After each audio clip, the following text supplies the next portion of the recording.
नमस्कार, आप देख रहे हैं अपना बिहार। आपके साथ मैं हूं शिप्रा झा। लोकसभा चुनाव 2024 में बिहार की सबसे हॉट सीट रही पूर्णिया के रुपौली में कल विधानसभा उपचुनाव की वोटिंग होनी है, जिसको लेकर प्रशासन ने भी अपनी पूरी तैयारी कर ली है। पूर्णिया कॉलेज से सभी मतदान कर्मियों को ईवीएम के साथ बूथों की ओर भेज दिया गया है। रुपौली में कल की वोटिंग के लिए कुल 321 बूथ बनाए गए हैं, जिनमें से 120 बूथों को अति संवेदनशील माना गया है। और आपको बता दें कि सभी बूथों पर सीआरपीएफ के जवानों को तैनात कर दिया गया है। बता दें कि उपचुनाव में कुल 11 प्रत्याशी इस बार चुनावी मैदान में है। मुख्य मुकाबला जेडीयू वर्सेस आरजेडी के बीच में देखने को मिल रहा है। Already 10 companies of CAPF have been requisitioned and they have already arrived, they have been deployed. वो लोगों का रूट मार्चेस और LRP शुरू हो गए हैं। फूड पेट्रोलिंग और मोबाइल पेट्रोलिंग भी जारी है। और खास करके जो इलाका ट्रबल्ड है और जो भवानीपुर एरिया, यहाँ का there have been some cases which have been registered regarding the people participating in the election also. Purnia के रुपौली में कल विधानसभा उपचुनाव है और इसको लेकर आप देख रहे हैं कि ये पूर्णिया कॉलेज में ईवीएम डिस्पैच की तैयारी चल रही है। यहाँ पे जो आरओ हैं, निर्वाचन पदाधिकारी और पुलिस ऑब्जर्वर हैं, वो लोग मतदान कर्मियों को संबोधित कर रहे हैं। इसके अलावा यहाँ से सभी मतदान कर्मी पुलिस फोर्स के साथ ईवीएम लेकर मतदान केंद्रों पर जा रहे हैं। और अगर रुपौली विधानसभा क्षेत्र की बात करें तो यह उपचुनाव कई मायनों में खास है। यहाँ इस बार कुल 11 प्रत्याशी मैदान में हैं, जिसमें मुख्य मुकाबला राजद प्रत्याशी बीमा भारती, जदयू प्रत्याशी कलाधर मंडल और निर्दलीय प्रत्याशी शंकर सिंह के बीच बताया जा रहा है। कुल 3,13,645 मतदाता इस चुनाव में मतदान करेंगे। 321 मतदान केंद्र बनाए गए हैं, जिसमें कि 120 मतदान केंद्र अति संवेदनशील है। पुलिस प्रेक्षक ने बताया कि सभी मतदान केंद्रों पर सीएपीएफ की व्यवस्था की गई है। 10 कंपनी सीएपीएफ और 2 कंपनी लोकल पुलिस फोर्स की व्यवस्था की गई है, जो कि सभी मतदान केंद्रों पर तैनात रहेंगे। इसके अलावा सुपर जोन और जोनल और सेक्टर में बांटा गया है। सभी पे मजिस्ट्रेट और अधिकारी तैनात रहेंगे और मतदान स्वच्छ और निष्पक्ष मतदान का दावा किया गया है। बहरहाल देखना है कि कल मतदान होना है और 13 तारीख को मतगणना है। रुपौली की जनता किसके सर पर जीत का सेहरा पहनाती है। कुमार प्रवीण, न्यूज़ 18 पूर्णिया। बढ़ते हैं आगे और अब बात मुख्यमंत्री नीतीश कुमार की। मुख्यमंत्री नीतीश कुमार आज बाढ़ में बख्तियारपुर दौरे पर हैं, जहां उन्होंने घनसुरपुर में गंगा चैनल के प्रस्तावित लिंक का निरीक्षण किया है। मुख्यमंत्री के साथ ही जेडीयू के कार्यकारी राष्ट्रीय अध्यक्ष संजय झा भी मौजूद रहे। सीएम ने बख्तियारपुर इंजीनियरिंग कॉलेज के पास निर्माणाधीन रेलवे ओवरब्रिज का भी निरीक्षण किया है। नीतीश कुमार के पैतृक आवास के सामने वाली गली की सीढ़ी घाट पर गंगा घाट और पाथवे का निर्माण कराया जा रहा है। सीएम ने उसका भी जायजा लिया है। और देखिए, समस्तीपुर सांसद शांभवी चौधरी अचानक आज सदर अस्पताल के निरीक्षण करने के लिए पहुंच गईं।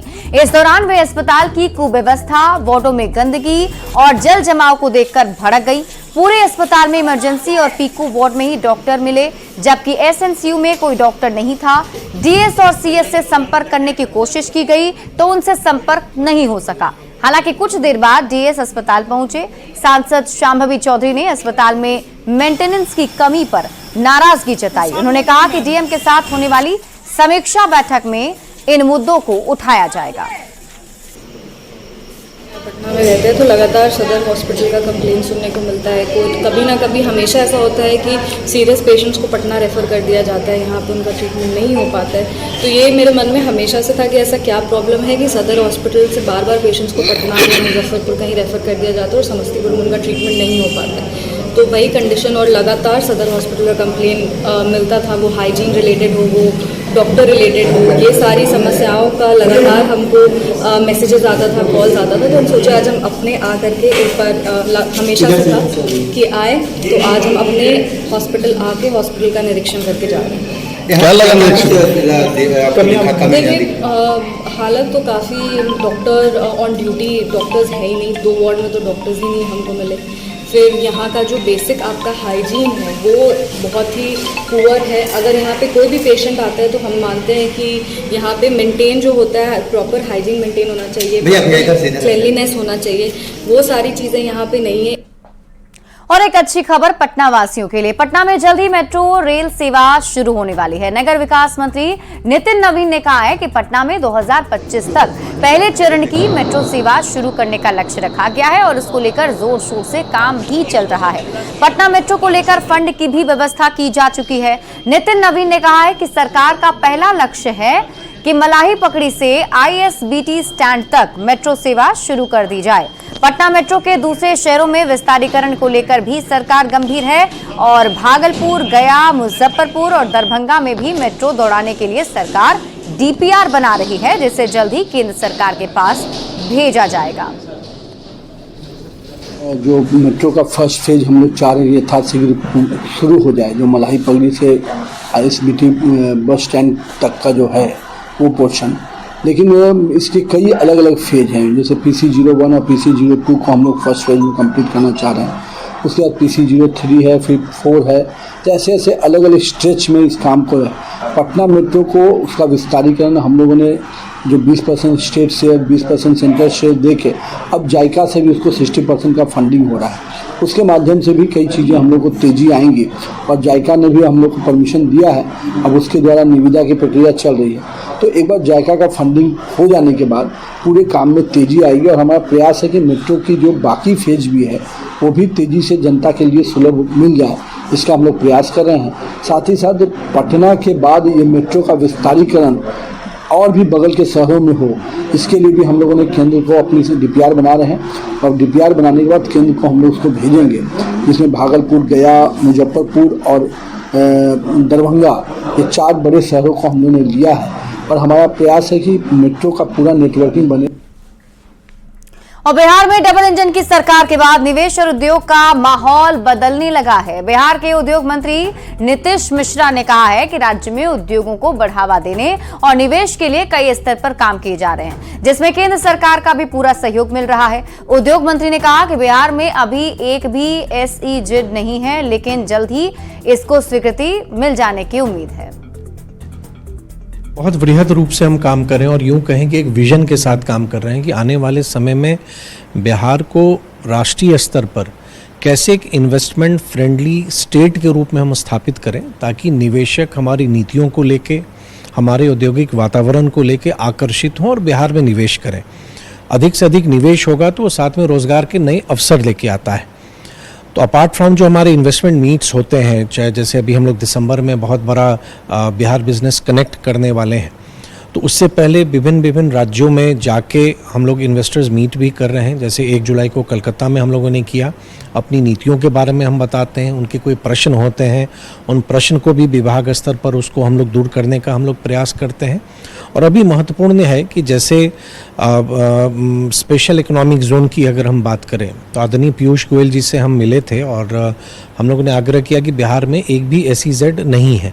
बहुत सारे राज्य ऐसे हैं जहां 20 से भी अधिक SEZ है, तो हम लोगों ने कोशिश की, उनको हमने आग्रह किया।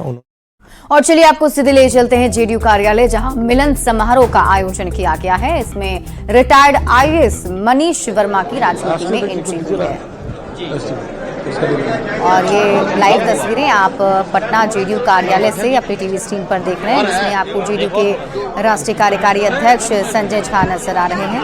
मंत्री विजय चौधरी की यहाँ मौजूदगी है और रिटायर्ड IAS मनीष वर्मा की आज से राजनीति में एंट्री हो गई।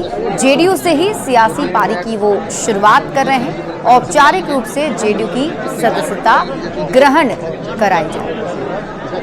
और देखिए मनीष वर्मा कौन है आप बताएं, तो बिहार के नालंदा के रहने वाले हैं मनीष वर्मा। 2012 में इंटर स्टेट डेपुटेशन पर वो बिहार आए थे और इसके बाद पूर्णिया और पटना के DM भी मनीष वर्मा रह चुके हैं, जिनकी आज राजनीतिक एंट्री हुई है। CM नीतीश कुमार के बेहद करीबी बताए जाते हैं, उनके साथ इन्होंने सालों तक काम किया है, ऐसे में करीबी हैं। VRS लेने के बाद नीतीश कुमार के सलाहकार भी बने मनीष वर्मा और 2000 बैच के ओडिशा कैडर के आईएएस हैं। बिहार में कई महत्वपूर्ण पदों पर मनीष वर्मा अभी तक काम कर चुके हैं।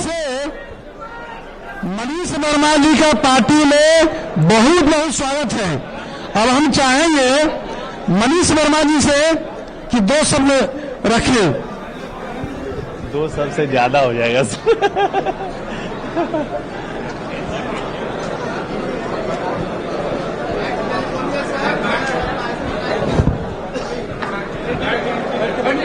खराब हो कि बोले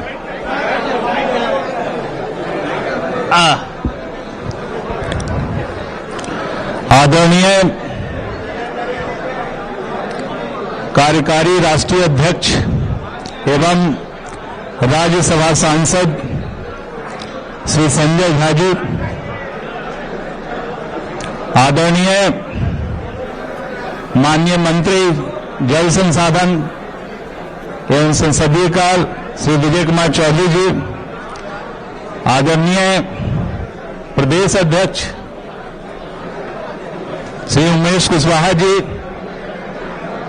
आदरणीय सभी राम बच्चन राय जी, आदरणीय मंत्री जयंत राज जी, हमारे अग्रज ललन सराफ जी, सलीम परवेज जी, खालिद अनवर जी, निराला जी, हमारे सुन्नी वक्फ बोर्ड के अध्यक्ष इरशादुल्लाह जी, हमारे अग्रज संजय गांधी जी, नवीन जी, अरुण जी और मंच पे उपस्थित जितने भी सम्मानीय नेता हैं, जनता दल यूनाइटेड के सभी वरिष्ठ नेतागण, पदाधिकारीगण और राज्य के विभिन्न जिलों से, विभिन्न क्षेत्रों से आए हुए जनता दल यूनाइटेड के सभी पदाधिकारीगण, सभी नेतागण और जनता दल युवा परिवार के सभी साथियों, प्रिंट इलेक्ट्रॉनिक मीडिया के सभी बंधुगण और जितने ब्लॉगर्स और सब हैं सोशल मीडिया के सबके उपस्थित सभी मीडिया कर्मीगण, मेरे लिए आज एक बहुत ही इमोशनल मोमेंट है ये जो यहां पे छोटा सा कागज मिला है मुझे, ये जिस प्रकार से मैंने जब आईएएस की परीक्षा दी थी तो जो हालत पेपर लिखने से पहले एग्जामिनेशन हॉल में जिस प्रकार जो हालत होती है वही हालत मेरी आज है। एक जीवन में एक पड़ाव है। अभी तक एक जीवन एक धैर्य से जीता आया हूं और ये एक पड़ाव है। आज सुबह में जब मैं अप्लाई कर रहा था इस पद के लिए, मेंबरशिप के लिए, तो उसमें पेशा लिखना होता है। तो पेशा के रूप में मैं सोच रहा था कि क्या लिखूं। कल 8 तारीख को मैंने जो भी दोनों पद थे, सदस्य बिहार राज्य आपदा प्रबंधन प्राधिकरण और बिहार विकास मिशन के अंतर्गत माननीय मुख्यमंत्री के अतिरिक्त सचिव का पद, दोनों से त्याग पत्र दे दिया था। तो मेरे मन में था कि मैं लिखूं तो क्या लिखूं। रिटायर्ड आईएएस अफसर पेशा हो नहीं सकता, तो मन में आया कि भाई अब तो समाज की ही सेवा करनी है, इसलिए सोशल वर्क ही करना है, इसलिए पेशा के रूप में मैंने सोशल वर्क समाज सेवा लिखा। और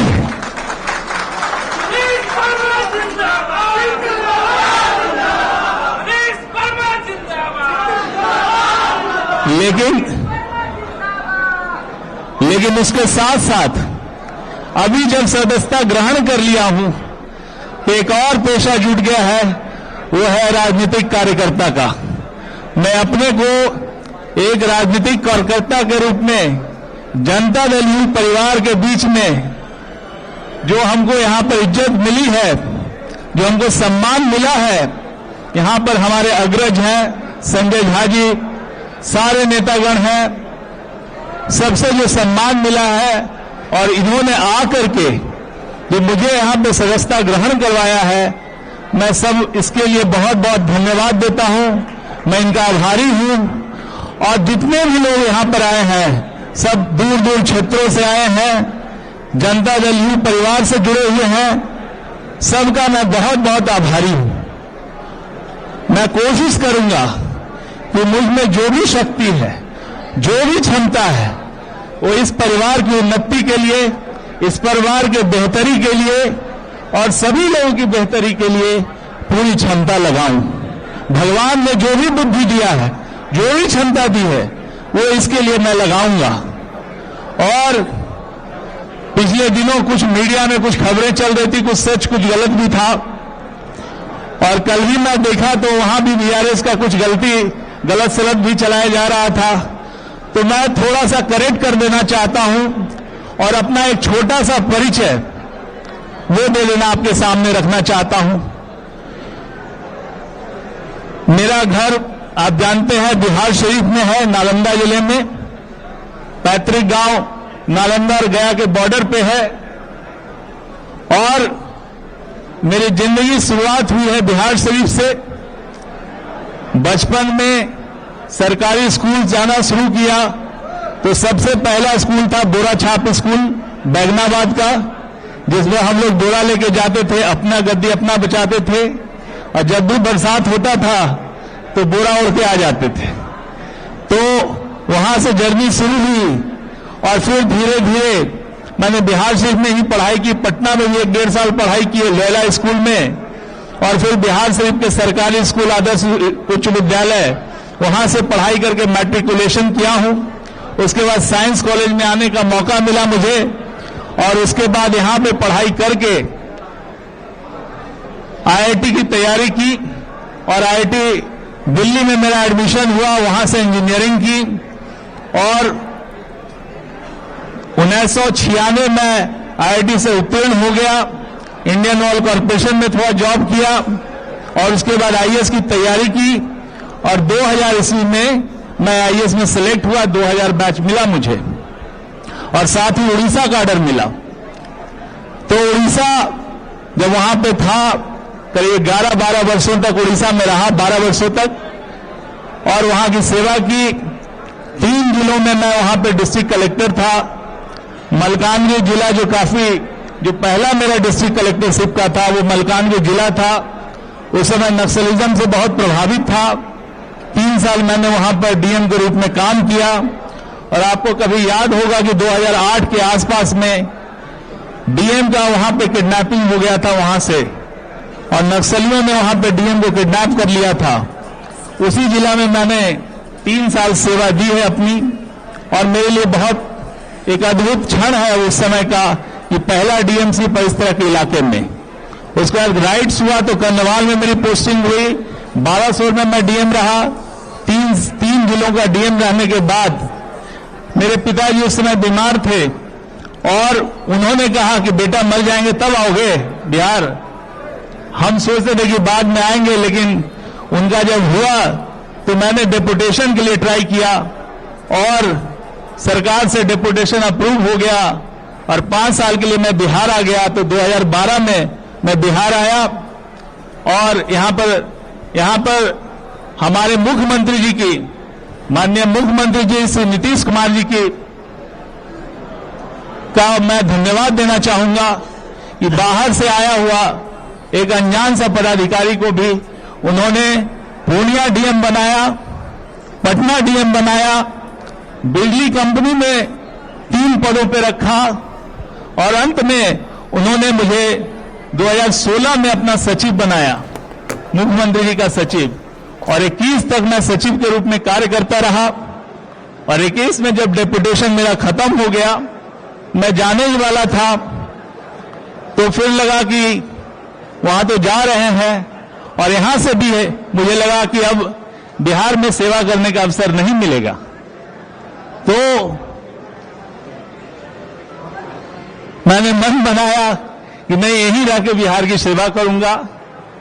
जीवन में तो पद मिलता उलता रहता है, आईएएस है और बहुत आईएएस का काम मैंने किया भी था। तब तक 21 साल तक नौकरी की थी और उसके बाद मुझे लगा कि अपना जीवन राज्य की सेवा में समर्पित करूं, यहाँ के लोगों की सेवा में समर्पित करूं। तो इसके लिए मैंने वहां से त्याग पत्र दे दिया और त्याग पत्र दे करके माननीय मुख्यमंत्री जी के पास आ गया।